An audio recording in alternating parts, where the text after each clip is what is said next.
शौर्य जी, अजमेर राजस्थान से। राधे राधे राधे महाराज जी, आपके चरणों में कोटि कोटि प्रणाम। महाराज जी, हमारा भाग्य तो पैदा होने के साथ ही तय होता है, तो फिर कर्म का सिद्धांत हम पर कैसे लागू होगा? क्या कर्म हमारे भाग्य को परिवर्तित कर सकते हैं? मनुष्य योनि में यही किसका प्रश्न है? मनुष्य योनि में यही महानता, यही विशेषता है जो कहा गया दुर्लभो मानुषो देहो। इसकी दुर्लभता यही है कि जैसे पशु अपने भाग्य को नहीं बदल सकता, उसको भोगना ही पड़ेगा और वो नया कर्म नहीं कर सकता। केवल एक योनि है मनुष्य योनि। 84 लाख योनियों में 83,99,999 योनियां वो नई कर्म करके अपने भाग्य को नहीं बदल सकती, लेकिन मनुष्य योनि में नए कर्म करके भाग्य बदलने के विधान रखा गया है। इसलिए कहा बड़े भाग मानुष तन पावा, सुर दुर्लभ सद ग्रंथन गावा, साधन धाम मोक्ष कर द्वारा, पाए न जे परलोक संभारा। हम अपने अच्छे और बुरे दो मिश्रित प्रारब्ध कर्म से बना हुआ शरीर है, इसको हमें भोगना पड़ेगा। जैसे लिखा है कि आपको 15 वर्ष की आयु में ऐसा होगा, 20 वर्ष की आयु में ये होगा, 30 वर्ष की आयु वो होगा। आप अच्छा कर्म करें या बुरा कर्म करें, उससे कोई मतलब नहीं है, पहले से निश्चित हो चुका है। जैसे इसका 35 वर्ष की आयु में माता के गर्भ से ही किडनी का वंशानुगत रोग था और वो प्रकाशित हुआ। उसका भजन से कोई लेना देना नहीं, क्योंकि ये शरीर पहले से रच गया है, इसका प्रारब्ध रच गया है। अब इस शरीर के भोग को परास्त करते हुए भगवान की प्राप्ति या कर्मों को मिटाकर अच्छे सुखों को प्राप्त करना, ये हमारे नए कर्म का फल है।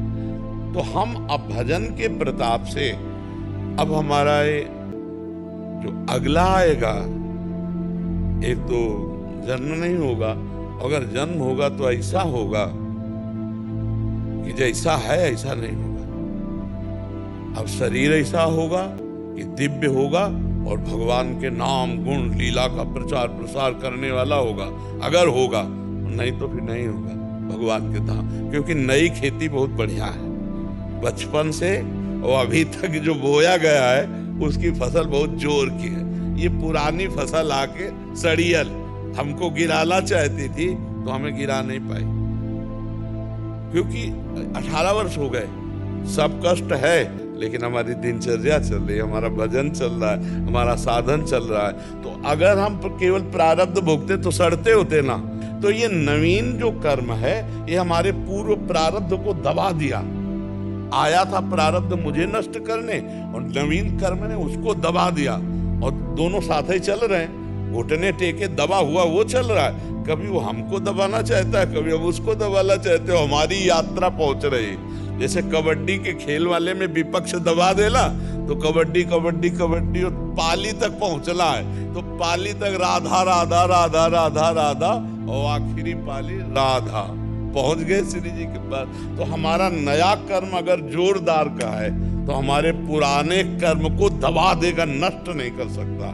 पुराने कर्म को दबा करके और हमें आगे बढ़ा देगा, भगवत प्राप्ति के मार्ग में बढ़ा देगा, या सफलता के जिस मार्ग के आप पथिक है, सफलता मिलेगी तो भगवान के नाम से, भगवान के आश्रय से मिलेगी। और मनुष्य जन्म में हमें यही बहुत बड़ी उपलब्धि है कि हम जो चाहें बन सकते हैं। हम भूत बन सकते हैं, हम नाली के कीड़ा बन सकते हैं, हम भगवान का भजन करके देवता भगवत स्वरूप बन सकते हैं, जो चाहो बन सकते हो।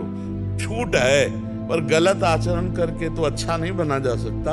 अच्छे आचरण, अच्छा खाना पीना, अच्छा आचरण, दूसरों को सुख प्रदान करना, भगवान का नाम जप करना, फिर इससे उन्नति हो सकती है। आप समझ पाए बच्चा?